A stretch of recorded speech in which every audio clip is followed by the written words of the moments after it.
Internet, ladies and gentlemen, my name is Peridiam, and let's flip the script and talk about New School Survivor. Well, newish. The Renaissance era. When voting out your mom was just about the biggest move possible. She voted out her mom! This is part 3 of 4 in my Road to Victory Winners at War video series, recapping the games of the winners on the Season 40 cast up to this point. I will be introducing heavy spoilers for all of these winners for the seasons that they won, and if you're interested in checking out the previous 10 winners and a synopsis on their victories, well, go ahead and watch parts 1 and 2. Otherwise, let's jump right in and talk about winner number 11, Tyson, from season 27, Blood vs. Water. Blood vs. Water was a season that implemented a new casting twist. Half the cast was returning players, half were new players, but the big catch was that the new players were all related to the returning players in some way. Parents, siblings, aunts and uncles, boyfriends, girlfriends, spouses, maybe even a little bit of everything. Wait, what? It all added a new layer of complexity to the game never seen before. When you win a challenge, and the person you love most in this world may get voted off because of it,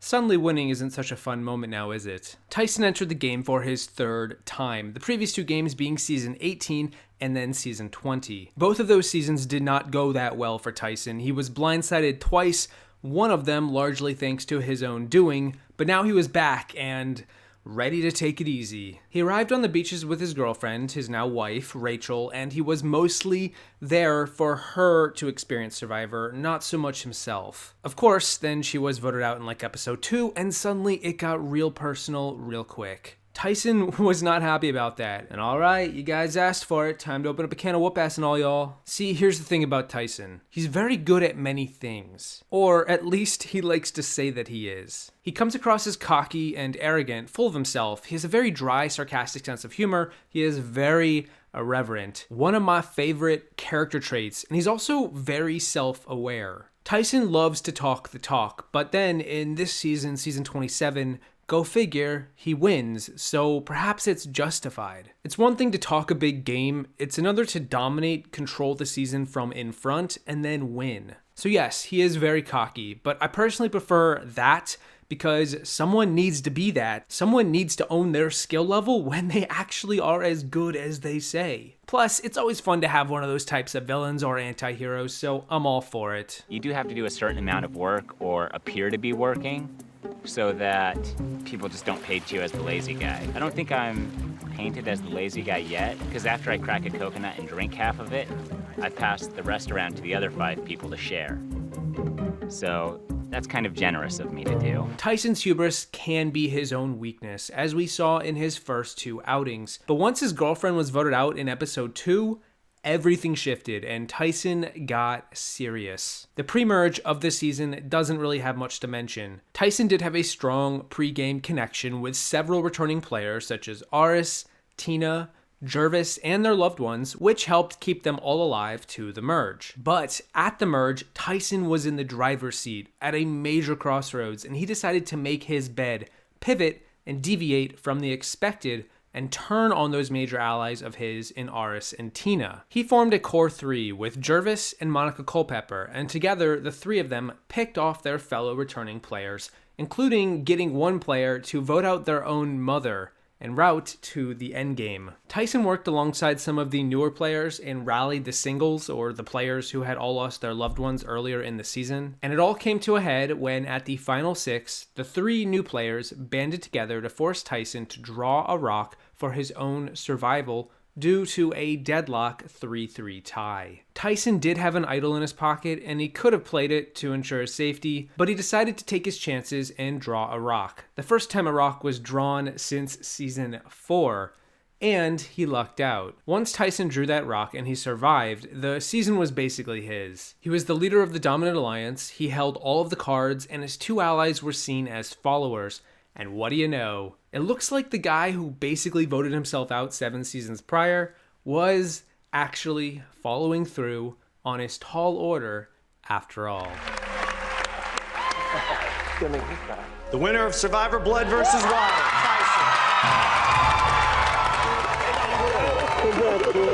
With season 28, Survivor Cagayan, the tribes were split into 3, brains versus brawn versus beauty. Or like, I don't know, strategic versus physical versus social? Whatever, it didn't really mean that much anyway. Tony won that season, and he was from the Brawn tribe, although amusingly, he never won a single individual immunity challenge all season. He's really not a physical threat. You may not beat him with these, but you can always beat him with these. I was pointing to my bicep and then my brain. Anyway, Tony is a bottle of crazy. He's regarded as the unicorn of Survivor winners because of how over the top and wild and different he is to most others. To start, Tony's a cop, but he lied about his profession and said that he was a construction worker. Then, also in the premiere, he begins to run around the jungle only to then find an idol. He also builds small shelters for one next to the water well so he can eavesdrop on other players. He called it his spy shack. Tony would regularly lie about all kinds of things to get ahead in the game. He lied on his own family members, his profession, what kind of advantages he had,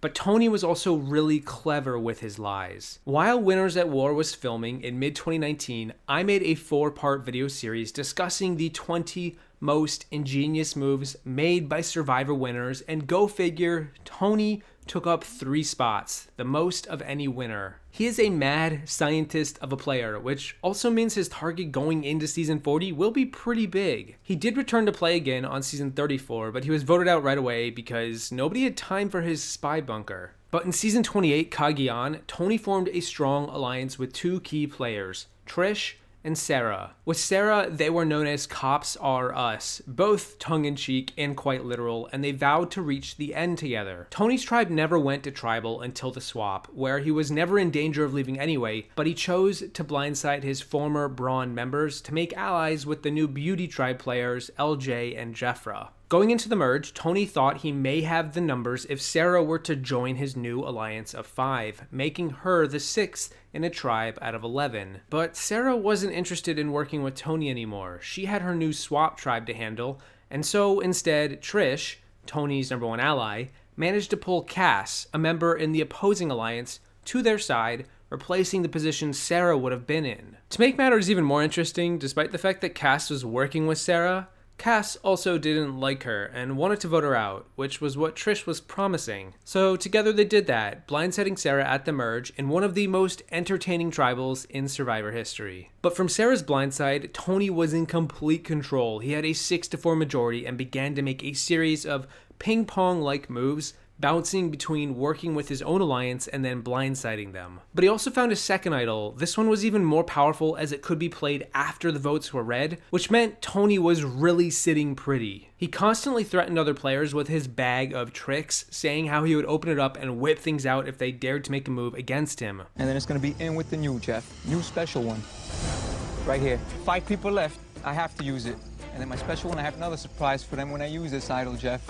That I won't disclose that either as of now. But ultimately, Tony fashioned the season with a boot order that he desired, even if his reasons were spontaneous, like being threatened by an all-girls alliance out of the blue. At the final 5, Tony had to blindside Trish to take players to the end that he thought he stood a better chance at beating. And he was right in doing so, because by the final 3, he was next to 2 players he was guaranteed to beat, assuming he could reach the final 2. Arguably one of the best moves in Survivor, Tony convinced Wu, a former Brawn member and a close ally of Tony's, to take him to the final tribal, to the final 2, over Cass, a player Wu stood a much better chance at beating. Wu won that final immunity, and it was his choice who to take. Take Cass, probably win, or take Tony, definitely lose. He took Tony, and the L, and the rest is history.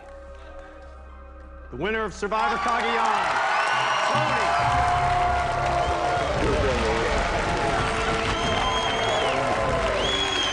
With season 29, Survivor San Juan del Sur, we saw the return of the blood versus water twist from 2 seasons prior. But this time, there were no returning players, just 20 new players, each of them competing against their loved one. In the winner's case, Natalie Anderson, she was playing alongside her identical twin, her twinnie, Nadia. Well, saying she was playing alongside her is a bit of a stretch, given they were split into opposing tribes right away, and then Nadia was voted out in the first episode. And unlike the first Blood vs. Water, there was no Redemption Island. In true Survivor fashion, Nadia was just gone 3 days in. Natalie formed a strong bond with Jeremy, a firefighter, and given Jeremy's wife was voted out right after Natalie's twin, the two of them became attached to the hip. Natalie was loud and outspoken. She has a fire in her that makes her really fun to watch. She's not afraid to make big moves, but ones with substance behind them, not just for the sake of it. The only time Nat visited tribal council in the pre-merge was when she assisted in blindsiding the biggest badass the game had ever seen, Drew Christie, after he threw a challenge to take out their tribe mate Kelly. Instead of letting Drew get his way, Natalie and the girls blindsided him, and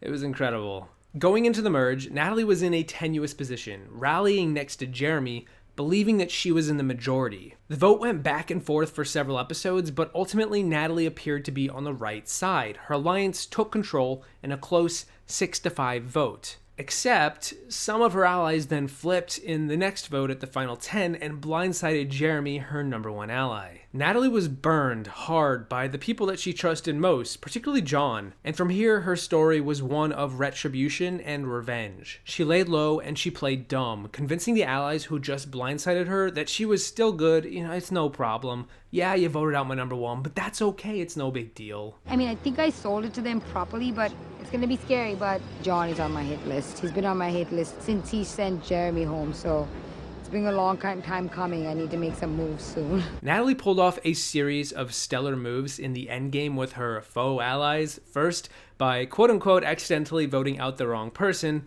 only to gain an ally moving forward, then by splitting the vote on John, the guy she was laying in wait to cut for a while, and then by playing an idol on the person on the bottom at the final 5, to both secure a second ally as well as to impress the jury with her bold individual move. Natalie positioned herself incredibly well, better than most players ever could, and this secured her spot in the final 3 where she easily won in a 5-2-1 vote. Nat aligned the stars through her own doing and hit a series of home runs leading into the endgame to secure a well-earned victory that truly demonstrated it's not about losing your 20 in the first episode, it's not about how you start, but how you finish. The winner of Survivor San Juan del Sur, Natalie.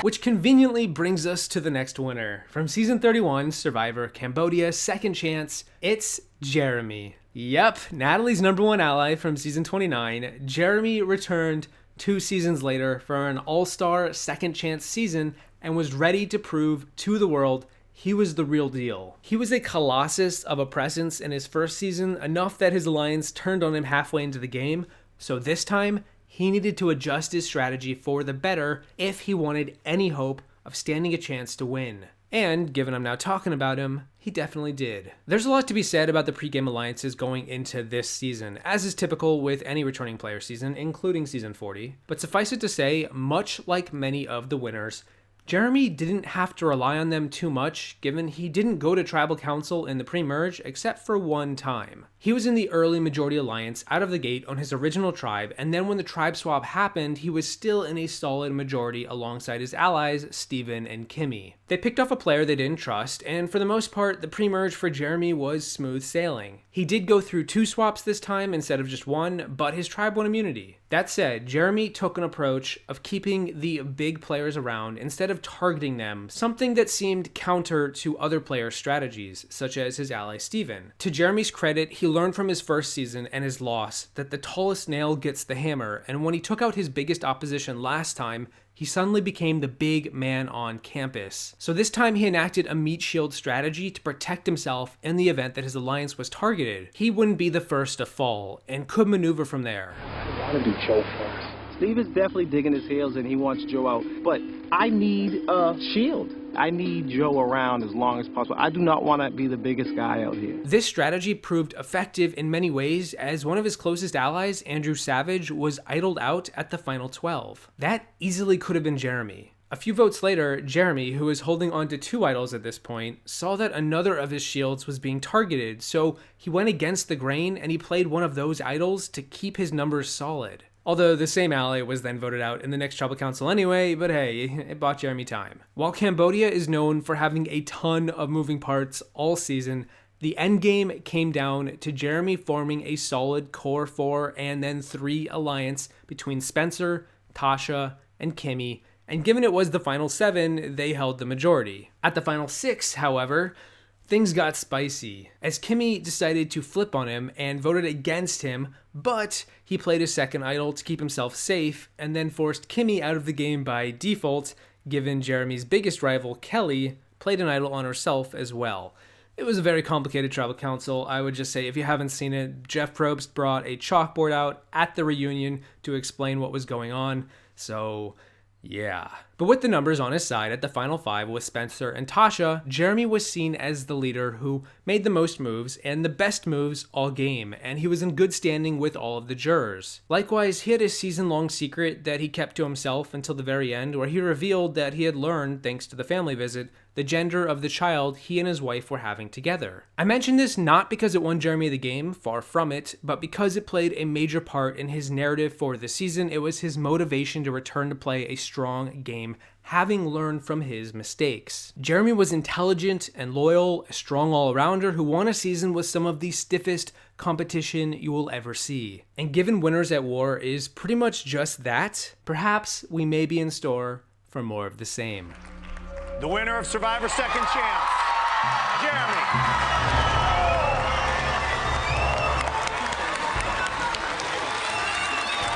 Which brings us to our final winner for part 3 from season 32, Survivor Kaoh, Brains versus Brawn versus Beauty 2. We have Michele Fitzgerald of the Beauty Tribe, who is returning on season 40 to play for her second chance at a second million. Yes, the theme of Brains, Brawn, Beauty returned, and Michele apparently wasn't super smart or super strong, but she was super pretty. So here we are. But then she did win 3 individual challenges, 2 of them individual immunities. Did you win 2 individual immunities, Tony? Did you? But no, really, I am more excited to see Michele back than most of this cast. She may be the biggest wild card of any returning player given her road to victory in her first season, so I'm keen to see what she brings this time. Of the entire cast on season 40, Michele has been to the least amount of tribal councils, like the opposite of Denise. She also didn't go to a tribal council until there were only 10 players remaining. She began the season by aligning with 2 other girls on her tribe, Anna and Julia. However, her tribe never went to tribal council before the swap hit, so even though the girls were close, we never really saw what would have happened had they lost a challenge. But kind of like Natalie or Denise, it's not about where you start, it's where you finish. Her beauty tribe did lose a member in Caleb, who was medevaced in episode 4, probably the most harrowing medical evacuation in all of Survivor. But at the swap, Michele was put in a dubious position. There were 2 beauty, 2 brawn, and 2 brain. It's possible the beauty would get ganged up on, but again, her tribe never lost immunity, so she was safe. Going into the merge, Michele was able to reconnect with her ally Julia, and together, alongside several of the other women, the girls blindsided the guys and voted out Nick, who was Michele's closest ally through the swap, who was originally from her beauty tribe. But Michele didn't really need Nick at this point, and he was closer to the Brawn guys anyway, so see ya. Michele then took part in one of the craziest moves of the season with the blindside of Debbie, being one of 4 votes in a 4-3-2 vote alongside Aubrey, Sydney, and Julia to vote out the crazy cat lady Debbie. Michele was never calling the shots, but she was along for the ride, and why not? From this point, Michele was seemingly riding high. She was in the majority and eliminating the people she was voting for. And then it all came undone.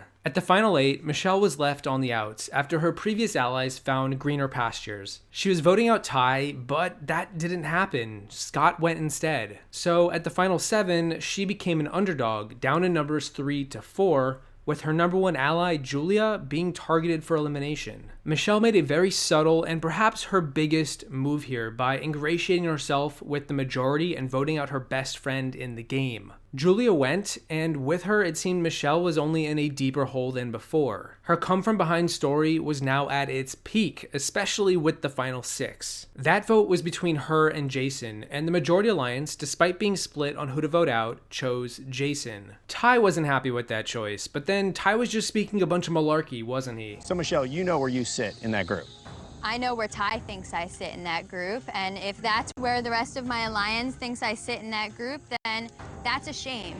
I mean, It sounds like a bunch of malarkey to me, but whatever. At the final 5, Michele gets bailed out pretty hard as Joe gets medevaced, a guy who was a lock for the final 3. And then, at the final 4, Michele wins immunity, and voila, $1 million, here we come. Michele was a major underdog who zigged just enough when she needed to avoid packing her bags, and the jury liked her enough, her story of rags to riches, and awarded her the win as she stood strong, proud of all she'd accomplished to get there. Michele is a fighter. She is scrappy. She is full of snark, and she understands the game, and her social game was her biggest drawing point, which is the most important part in Survivor. And dare I say, if anyone feels most poised to go the distance in Winners at War, give it up for the gal who may be going into the season with the least experience handling Mr. Jeffrey Probst.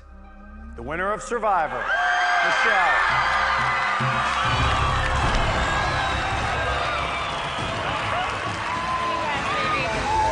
So that is it for part 3. A lot to be said, and I am glad it's now said. So now just part 4 is left, the final 5 remaining winners, the most recent winners going into Winners at War. Let me know what you think about these 5 from part 3, how you feel about them, but until next time, my name is Peridiam saying thank you for watching. I hope you enjoyed part 3. Don't forget to do a 180 on your way out because part 4 is right around the corner. And I will see you then, where we visit the most modern winners of Season 40. And the advantages. Oh, the advantages. They're coming out in full force. Okay, before we bring this to a close, Ty, do you want to let Mark go and say goodbye? Go on. Ty, you look like you're ready for some love. Who you want to see? The love of my life, Mark. Mark, come on out.